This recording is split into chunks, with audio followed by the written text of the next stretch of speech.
মানুষ জন্মগতভাবে কখনোই খুনি হয়ে জন্মায় না, পরিস্থিতি তাকে খুনি হতে বাধ্য করে, সেই সাথে তাকে গুরুতর অপরাধের পথ বেছে নিতে বাধ্য করে। আজ সুদীপ্ত রায়ের এমন একটা গল্প আপনাদের সামনে বলবো, যেটা কিনা মাত্র 40 মিনিটে একটা নারীর জীবনের সকল দুঃখ, কষ্ট, অপরাধ আপনাদের সামনে তুলে ধরবে। যদি কেউ কোনো মস্ত বড় অপরাধ করে, তাহলে জেনে নেবেন সে কোনো একদিনের কষ্ট পেয়ে এমন অপরাধ করেনি। তার পেছনে অনেকগুলো কারণ থাকে, আর এই কারণগুলোর জন্যই সে ধীরে ধীরে অপরাধের পথ বেছে নেয়। আবারও বলছি, এই সিনেমাটা মাত্র 40 মিনিটের। নেই কোনো জাঁকজমক পরিবেশের আউটডোর শুটিং, নেই কোনো বড় বড় হিরো হিরোইন বা অনেকগুলো ক্যারেক্টার, শুধুমাত্র একজন নারী যে কিনা তার জীবনের সকল কাহিনী আপনাদের সামনে তুলে ধরবে, তাও তার ছোটখাটো কাজ করতে করতে কথা বলার মাধ্যমে। আর বিশ্বাস করুন, এই যে তার জীবনের গল্প আপনাদের সামনে তুলে ধরবে, আপনি নিজেকে 100% কোথাও না কোথাও ইনার সাথে খুঁজে পাবেন। এটা প্রতিটা নারীর গল্প, আর এই নারীর ভূমিকায় অভিনয় করছেন স্বস্তিকা মুখার্জি। তাহলে চলুন, আমি আর বেশি কথা না বাড়িয়ে সরাসরি গল্প শুরু করি। গল্পের শুরুতেই আমরা সুজাতার হাজবেন্ডকে দেখতে পাই, যে কিনা বসে বসে টিভি দেখছিল আর সুজাতাকে জোরে জোরে হাঁক ডাক দিচ্ছিল। সুজাতা রান্নাঘরে তার হাজবেন্ডের জন্য রান্না করছিল। এই যে রান্না করছে, ইনি হলেন সুজাতা। ইনি যতই তার হাজবেন্ডের জন্য সুন্দর করে রান্না করুক না কেন, কখনোই তার হাজবেন্ড তার রান্নার প্রশংসা করে না। তাই সুজাতা আজকে আমাদের উদ্দেশ্যে বলতে থাকে, রোজ রোজ কার ভাল লাগে বলেন তো? সকাল হলেই ব্রেকফাস্ট পাবো কি পাবো না তাই নিয়ে চিৎকার চেঁচামেচি, সেই সাথে রান্নাঘরে ক্যান শব্দ হচ্ছে তা নিয়ে কৈফিয়ত দিতে হবে। আগে তো এই অশান্তি শুধুমাত্র রোববার সহ্য করতে হতো, এখন আমার প্রতিদিনই রোববার। সারাদিন তার গেলা আর গেলা, 4 দফায় তাকে নাস্তা দিতে হয়, হুকুমের পর হুকুম। সকাল হলেই তার একবার গেলা, লাঞ্চ শেষ করতেই আবার বলবে খিদে পেয়েছে, বিকেলে কচুরি খেতে চাইবে, সন্ধ্যেবেলায় বাদাম দিয়ে চিড়ে ভাজা দিতে হবে, রাত্রিবেলায় জমজমাট গেলা, আর মাঝরাত হলে চুয়া ঢেকুর তুলতে থাকে। কিন্তু এই দেখুন না, কিছুদিন আগে আমি বললাম বাড়িতে খুব ইঁদুরের উৎপাত হয়েছে, রান্নাঘরে কোনো কিছু রাখার কায়দা নেই, ইঁদুর মারার ওষুধ নিয়ে আসতে। এ কথা শুনে এসে কি বললো জানেন? ভয় পেও না, তোমার যে জঘন্য রান্না তা ইঁদুরের রুচিতেও জুটবে না। সেদিন বুঝলাম আমার হাজবেন্ড ইঁদুরের থেকেও কতটা, বুঝতেই পারছেন। যাকগে, এই লকডাউন কবে থামবে বলুন তো? না না, এটা ভাববেন না, আমি খুব একটা বাইরে বেরোতে ভালোবাসি না, আমি খুব একটা মিশুকে নই। এই যে লকডাউনের আগে পাশের বাড়ির বৌদি তুলিকা না কি নাম যেন তার, সে মাঝে মাঝে আসতো আমার বাসায়, কিন্তু আমি খুব বিরক্ত হতাম। তাই তাকে কি বললাম জানেন? এ দেখো না বৌদি, আমার দাঁতে কি ব্যথা, বাড়িতে মনে হয় পৌঁছে যাবে, গন্ধ হয়েছে, একটু দেখো তো সুখে তুমি গন্ধটা পাও কিনা। সে বৌদি হয়তো আমার কথা শুনে ভেবেছে আমার নির্ঘাত মুখে কোনো ক্যান্সার ট্যান্সার হয়েছে। আসলে জানেন তো, আমার নিরিবিলি থাকতে খুব ভাল লাগে। একটা বাড়িতে থাকবো বলে কাজ করার জন্য একটা কাজের লোকও রাখি না, সব কিছু নিজে হাতে করি। এই পুরো বাড়িতে আমি এ ঘর ও ঘর করে গান গাই, আমার একাই ভালো লাগে। লকডাউনে কাজের লোক আসছে না বলে অনেকের হয়তো সমস্যা হচ্ছে, কিন্তু আমার বাবু সেসব কোনো অসুবিধা নেই। আমি আমার ঘরের ফ্যান গুলো চালিয়ে দিই, তাতেই ঘরের পর্দাগুলো ফুরফুর করে বা উঠতে থাকে। এদিক ওদিক বাগানের গাছগুলো রোদের তাপে ঝলমল করে ওঠে। যখন আমি গাছে জল দিই, তখন ওই মাটি থেকে একটা পুরো পুরো গন্ধ আসে, জানেন তো? এই গন্ধটা দারুণ লাগে। সবকিছু গন্ধ কেমন যেন আমায় খুব টানে, জানেন? পৃথিবীতে কত রকম গন্ধ আছে। এই ধরুন, যখন রুটি বেলি তখন শুকনো আটা উড়ে, তার একটা গন্ধ আছে। ছুরি দিয়ে যখন সবজি কাটি, তখন ওই ছুরি দিয়ে একটা গন্ধ আসে, স্টিল স্টিল গন্ধ। কাঁচা মাছ যখন ধুই, তখন রক্ত আর পানিতে মিলেমিশে একাকার করা একটা গন্ধ, লালচে রঙের গন্ধটা আমার ভীষণ প্রিয়, জানেন তো? হ্যালো এভরিওয়ান, মোজবেটির সঙ্গে আমার এক্সপিরিয়েন্স সত্যি অনেক মজা, যা আমাকে নগদ পুরস্কার জেতার সুযোগ করে দিচ্ছে। একটি খেলার সবচাইতে এক্সাইটিং, তা হলো প্লিঙ্কো। খেলাটি পুরো ডিটেলস বলে আমি আপনাদের সারপ্রাইজ নষ্ট করতে চাচ্ছি না। ট্রাস্ট মি, এটি হবে আপনার জন্য একটি নতুন এক্সপিরিয়েন্স। আপনি যদি একজন গেম লাভার হন, মোজবেট দিচ্ছে এক্সাইটিং সব গেম অফার। মোজবেটি দিচ্ছে খেলায় খেলায় নগদ পুরস্কার জেতার সুযোগ। মোজবেটি রয়েছে বিকাশ, নগদ, রকেট, উপায় এবং অন্যান্য অনলাইন ট্রানজাকশনের মাধ্যমে দ্রুত ও সহজে আপনার টাকার ডিপোজিট ও উইথড্র করার সুবিধা। সাথে থাকছে 24 ঘন্টা 7 দিন কাস্টমার কেয়ার সাপোর্ট। এই প্ল্যাটফর্মটি দিচ্ছে লাইভ স্ট্রিম ম্যাচ দেখার সুযোগ। নিচে দেওয়া আমার প্রোমো কোড TET00 ইউজ করে রেজিস্ট্রেশন ও আপনার প্রথম ডিপোজিটে পেয়ে যাচ্ছেন এক্সাইটিং ওয়েলকাম বোনাস আর 250টি free spin. Don't miss this offer. গন্ধর আবার রং হয়? আমার তো মনে হয় গন্ধের রং আছে। যখন ওই যে আমার পরনের ভেজা কাপড়গুলো ছাদে রোদে দিতে যাই, তখন ভেজা কাপড় দিয়ে একটা গন্ধ বেরোয়। এসব কিছুতে আমার মনটা ভীষণ খুশি হয়ে যায় জানেন। এসব গন্ধের রং আর এই রঙের গন্ধের কথা আমি আমার হাজবেন্ডকে অনেক আগে বলতে গেছিলাম জানেন। তো তখন সে ধারণা করলো আমার হয়তো মাথাটাই গেছে। তারপর সে আমাকে বাদ দিয়ে তার একটা নতুন গার্লফ্রেন্ড জোটালো। বউ পাগল জানলে অনেক মেয়েরাই সিম্পেথি দেখিয়ে তার গার্লফ্রেন্ড হতে চায়, তেমনটাই আর কি। আমার হাজবেন্ডের তার গার্লফ্রেন্ডের সাথে কোথায় কখন প্রথম দেখা হয়েছিল কে জানে, জানতেই বা কে চায়। আমার ঘর থেকে আপদ নেমেছে, আমি বেঁচে গেছি বাবা। ও তো সকাল 9টা বাজলে বাড়ি থেকে বের হয়, তারপর অফিস করে প্রেম টেম সেরে রাত 12টার পর বাড়িতে ফিরে। এখন লকডাউন তাই বেরোতে পারছে না। ও বাড়িতে না থাকলে আমি সন্ধ্যা হলেই টিভি দেখি, টক ঝাল চানাচুর মুড়ি খাই, রুটিও বানাই। কাল একটা রুটি বানিয়েছে জানেন তো, বড় একটা রুটি, সে কাস্তের মতো দেখতে। ও বাবা গো, সেই রুটি বানিয়ে কি মার খেলাম আমি। কাস্তেটা বাস্তব হলে কালই আমার নিস্তার থাকতো না।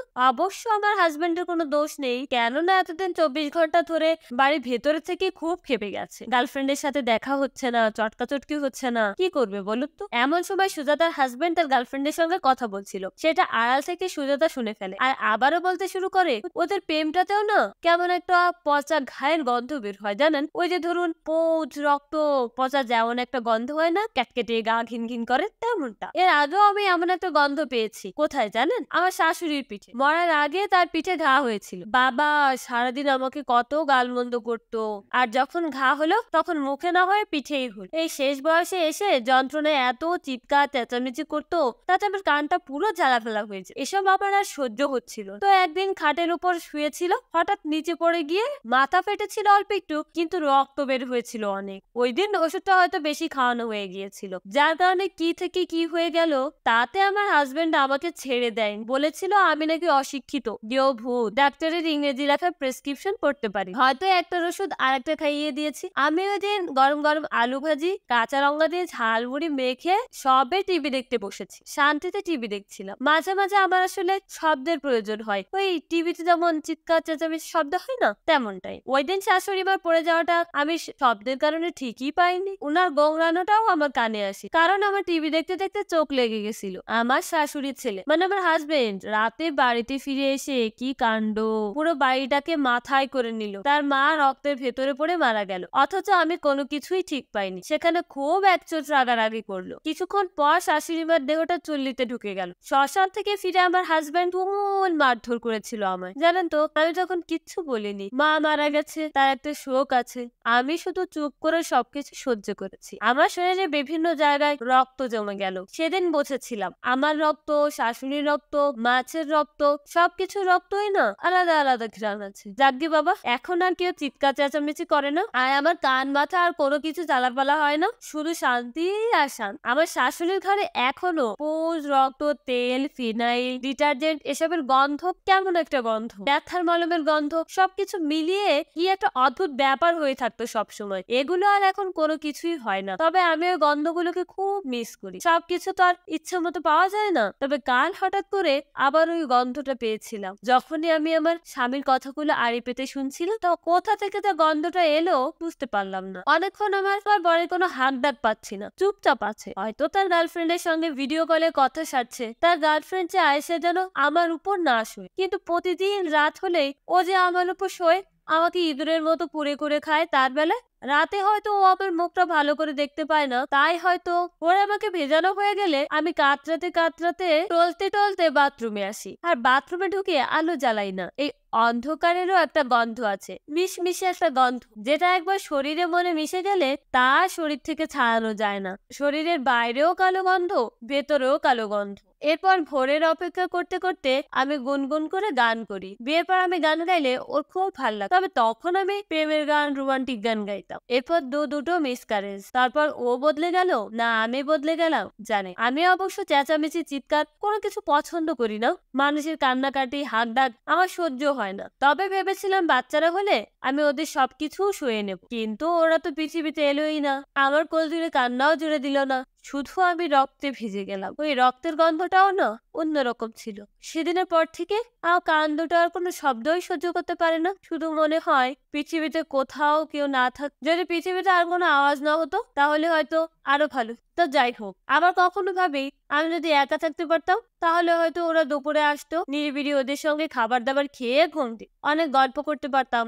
এবার চলুন আমার গাছগুলোতে একটু পানি দিয়ে আসি। এই দুজন লকডাউনে আসলো, আমি তো কারোর কথাই সহ্য করতে পারি না, কিন্তু যেদিন এরা ফিসফিস করে কথা বললো আর কেমন যেন শরীরটা শিরশির করুন। শুধু মনে হলো যারা দুজন আসতে পারেনি ওরাই কি দুজন এলো। মূলত সুজাতা ওর মিসক্যারেজ হয়ে যাওয়া সন্তানদের কথা বলছিল। মাঝে মাঝে ও আমাকে বলে আবার অন্য কোনো একটা বন্দোবস্ত করে দিবে, কিন্তু এই অন্য বন্দোবস্তটা যে কি সেটা আমি আজও বুঝতে পারলাম না। ওর সবকিছুই নির্ভর করে ও কতটা চেতে উঠেছে তার উপর। চেতলেই তো চর থাপ্পড়, চুলের মুঠি ধরে ঘুষি লাথি, তা তো ফ্রি। মূলত কি হয় জানেন তো, আমার হাজবেন্ড ওর গার্লফ্রেন্ডের ভেতর যত ঢুকে আমাকেও তত বিদ্বেষ মনে করে, ততটাই খেপে ওঠে আমার উপর। আর এই যে বিরক্তিকর লকডাউন, তো ওঠারই কেমন যেন নামগন্ধ নেই, যার কারণে আমি আরো বিষিয়ে উঠেছি। এরপর সুজাতা হাতে কাপড়ের বালতি নিয়ে সিঁড়ির ঘরের দিকে উঠতে উঠতে তার স্বামীকে ডাক দিয়ে বলে, আমি কাপড় চোপড় ছাদে নাড়তে যাচ্ছি আর তোমার খাবারটা রেডি, পাশে কেক রাখা আছে, ওটার জন্য আবার খেয়ে ফেলো না ভুল করে, ওটা ইঁদুরের জন্য রাখা হয়েছে। এদিকে দেখা যায় সুজাতার হাজবেন্ড এসে রান্না করে সেই ইঁদুরের জন্য রাখা কেকটাই আগে খেয়ে নেয় আর সে সেইখানেই মৃত্যুর কোলে ঢলে পড়ে। আর এখানেই আজকের গল্পটার করুণ পরিণতিতে শেষ হয়। মূলত আজকের গল্পটা কোনো সাধারণ গৃহবধূর গল্প নয়। শুরুতেই আমি আপনাদেরকে যেমনটা বলেছিলাম, মনে আছে তো, এই 40 মিনিটে একটা মেয়ে তার জীবনে কতটুকু কষ্ট পেলে এমন ভয়ঙ্কর রূপ নিতে পারে তাই ফুটিয়ে তোলা হয়েছে। কম কষ্টে তার শাশুড়িকে ভুলভাল ওষুধ খাইয়ে মারিনি, দিনের পর দিন অত্যাচারিত হয়ে অবশেষে ইঁদুর মারার ওষুধ খাইয়ে তার স্বামীকে মৃত্যুর কোলে ঠেলে দিল। এই যে রঙের গন্ধ একাকার হয়ে যাওয়া গল্পটা হয়তো কারো কারো জীবনের সঙ্গে কিছু না কিছু মিলে যেতে পারে। সাধারণের মাঝে এক অসাধারণ মেয়ের গল্প। তবে আমি পার্সোনালি বলবো, মানুষের দেয়ালে পিঠ থেকে গেলে মানুষ অনেক কিছু করতে পারে, এমন নির্মম অন্যায়ের পথও সে বেছে নিতে পারে। তবে হয়তো আইন নিজের হাতে না তুলে নিলেই ভালো হতো। আপনার কি মতামত বলুন তো? আপনাদের আজকে সুজাতাকে কেমন লেগেছে অবশ্যই সেটা কমেন্টস করে জানাবেন। সেই সাথে জানাবেন আপনাদের জীবনে বাস্তবে এমন কোনো গল্প দেখা আছে কিনা বা দেখেছেন কিনা। আসলে আপনার কি মনে হয় বলুন তো, একটা সংসার শুধুমাত্র গুছিয়ে নেওয়া মানিয়ে নেওয়াকেই বলে? তা তো নয় নিশ্চয়ই। সংসার দুটো মানুষের উপর ডিপেন্ড করে, সেখানে দুটো আত্মা মিলেমিশে রয়। সেখানে যদি তৃতীয় কোনো ব্যক্তি আসে তাহলে সেটাকে অন্তত সংসার বলা যেতে পারে না। এটা এক পর্যায়ে এসে হয়তো ভঙ্গুর তাসের ঘরেই পরিণত হয়। তাহলে দেখা হবে পরবর্তী ভিডিওতে নতুন কোনো গল্প নিয়ে। সে পর্যন্ত ভালো থাকবেন। আল্লাহ হাফিজ।